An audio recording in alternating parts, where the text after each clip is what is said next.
So probably like my scouts and your scouts, some arrive early, some just right on time, but there's others that kind of always come late. But let's look at the ones that arrive a bit too early. When you're prepping for scouts, how can we entertain them? So I thought, you know what? I'm going to tell you my favorite games that I do for those early scouts. So normally the scouts will rock up and say, hey Mark, can I get a ball?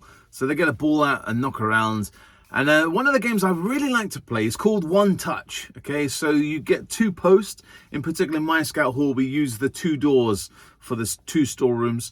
And they've just got to kick the ball, 1 touch, in between those 2 markers, those 2 posts.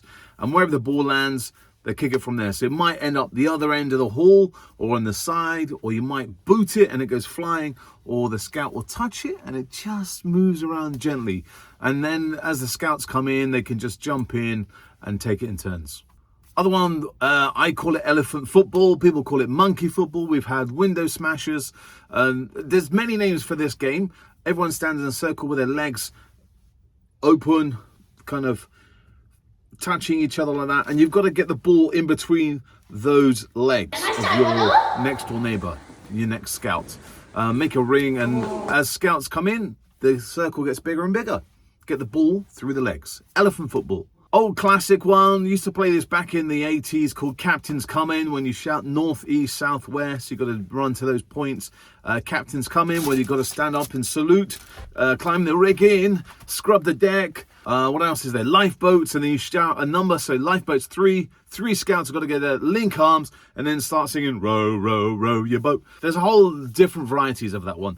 And then as the scouts come in, they can join in as well. Another one we play is called header or catcher. Make a circle, someone's in the middle with a ball, and you do the opposite of what the thrower says. So the person in the ball throws it to the scout, they say catch, and you header it back. If they say header, that scout catches. And you just go round the circle or do it randomly, do the opposite to what the thrower says. And as the scouts come in, they join the ring, and it gets bigger and bigger. Another one that we do if we're using tables for the night is called corner football. So the table's put on the side in each corner of the scout hall, and it's exactly like football, to be honest. You get a number of players in between those legs. Someone shouts out a number 2, and if all those number 2s in those 4 teams run, try and score a goal hitting the ball against the table. But that works if you're using tables for that night's program. Another one, it's a classic that we play in my scout group that no one's ever heard of before, called peg game. You get old tent pegs, line them up in a long line with different distances in between, and the scouts have got to try and jump with 1 foot in between those gaps. So you might have 2 or 3 pegs close to each other. You might have a big distance, so they've got to jump in that. If they touch the peg or they go outside, they're out. And again, when the scout comes in, they join the end of the line and just try and jump through the line. So that's my games that I play when we're opening scouts, when I don't have to run them. Maybe a young leader runs them, or even a scout will run it. So me and my other scout leaders probably prepping for scouts, getting things from the store cupboard or whatever. It's just a game that they can play the other end of the scout hall while we're getting those things ready, and just not sit around and kind of get in the way.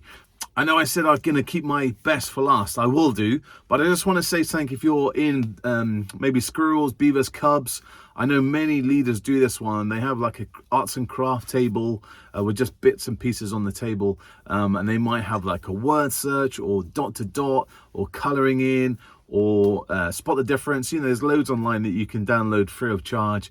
And they just pick one up and just play along and colour it in as and when you're ready to start your colony. But my favorite thing to do, and this costs next to nothing actually, you can buy it on eBay, is a massive pot of mixed up Lego. Yeah, and we have it at the back of the scout hall on a table. You can do it with even your beavers and cubs and explorers as well. You just have a pot of Lego and just let them build, make something, be creative or something, and that has absolutely no input from a leader. Obviously, if you're doing it with the squirrels and beavers, just make sure that there's an adult supervising that table so they don't put it in the mouth or ears or nose or whatever and end up in A&E. So there you go, guys.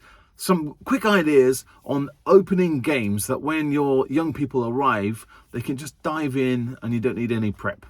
My question is, what do you play? Do you have any particular games that you run while you're waiting for the scouts to arrive, like the early birds that I do? Let me know. Comment below. I'll see you next time here on Big Man in the Woods. Take care, guys. Bye-bye.